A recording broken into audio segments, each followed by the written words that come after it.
মা-বাবা শব্দটা অনেক কঠিন, আসলে বুঝি নাই। এখনই বুঝি যে বাবা-মা না হলে কখনো সন্তানের মর্ম বুঝতাম না।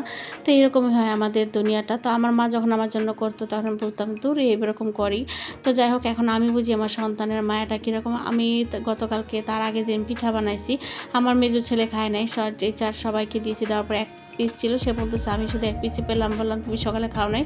বলে, "না।" আর আমি পিঠা সবাইকে দেওয়ার জন্য চেষ্টা করি। তারপরে এই তো সকাল, সকাল তারপর ছেলেকে খুশি করার জন্য আবার পিঠা ভিজালাম। এখন এই খালাকেও দিয়েছি ২ টা। এখন আমিও খেয়ে নিলাম ২ টা। আর এখন যা আছে, এখন মামাতো আসছে, সে বলতেছে পিঠা ভিজাবা আমাকেও দিও। তো ভাবলাম তাদের জন্য ৪ পিস রেখে দিব। কারণ যেহেতু পিঠা শুধু ঘরের জন্য, খাবারের জন্য করছি, আমরা মানুষ যেরকম বুঝি সেরকম কিন্তু করছি। তো সব পিঠা খেয়ে দিয়ে ছেলের জন্য রেখে এখন শুরু করে দিলাম মুরগিগুলোকে ছাদে দেওয়া।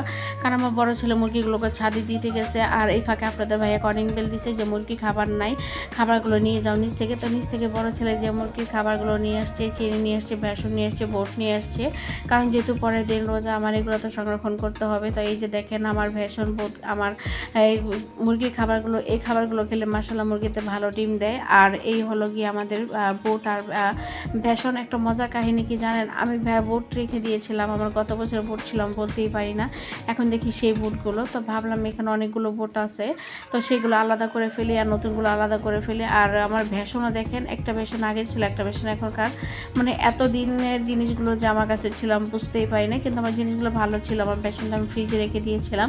তারপরে এগুলো গুজগাছ করে বেসনগুলো ছাদে দিয়ে এখন চলে আসলাম সহজ খাবার করতে। সহজ খাবার হলো ডাল আর আলু ভর্তা আর টমেটো ভর্তা। আজকের খাবারের মেনুতে আজকে একদম সিম্পল খাবার করবো, যেহেতু রাতে আমার ভারী খাবার করতে হবে। রাতে একটু মাংস রান্না করে দিব। আর আমি এগুলো শেষ করে আজকে চলে যাব আমার ননাসের জামাইকে দেখতে। মানে সে হসপিটাল ভর্তি, সবাই তার জন্য দোয়া করবেন। তার ব্রেনে টিউমার হয়েছে, আল্লাহ যেন তাকে ভালো রাখে। তাকে দেখতে যাব, তাই ঝটপট করে রান্না শেষ করে ফেলে। এতদিন মনে করছিলাম সে ভালো আছে, সে মালয়েশিয়া থেকে ট্রিটমেন্ট করে আসছে। তো মালয়েশিয়ার ডাক্তাররা তার রিস্ক নিতে চায় না। তারপর ওষুধ মেডিসিনের সাহায্যে বলেছিল ঠিক হয়ে যাবে। আসলে মানুষের ভাগ্যে কী আছে কেউ বলতে পারে না। আসলে টাকা পয়সা দিয়েও কিন্তু সবসময় সব কিছু হয় না। এখন বাংলাদেশে ট্রিটমেন্ট করতেছে, দেখি আল্লাহ তাআলা তাকে কী করে।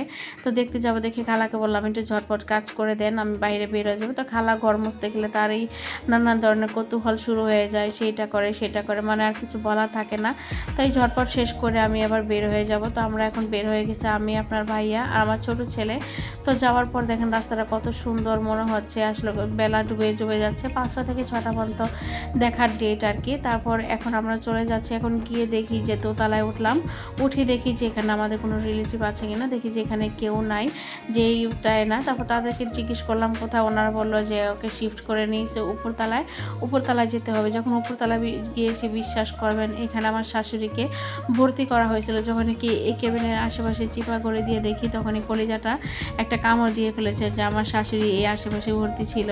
তারপর এখন আপনাদের ভাইও আসছে, এসে আমরা তার ক্যাবিন খুঁজে পেয়েছি। সে এখন জামা নিতে গেছে, যে জামা পরতে হবে, যে পোশাক ছাড়া ঢুকতে দিবে না। আপনাদের ভাইয়া পোশাক পরছে, মানে এগুলো একটা ফর্মালিটি আর কিছুই না, মানে টাকা নেওয়ার ধান্দা আর কি। তারপর আপনাদের ভাইয়া এক সেটে পোশাক আনছে, পোশাক এনে তার সাথে দেখা করতে গেছে। কিন্তু দুঃখের বিষয়, সে চিনতে পারে কিন্তু কথা বলতে পারে না। তার মানে কথা বলার বাকযন্ত্র মনে হয় মানে একদম নষ্ট হয়ে গেছে, মানে সে কথা বলবে না আর কি, এরকম একটা অবস্থা। তারপর করে এখন বের হয়ে গেলাম শপিং মলে কিছু কেনাকাটা করতে। আর আমার ছেলে যা করে আর কি আমার সাথে। আজকের মতো এখানে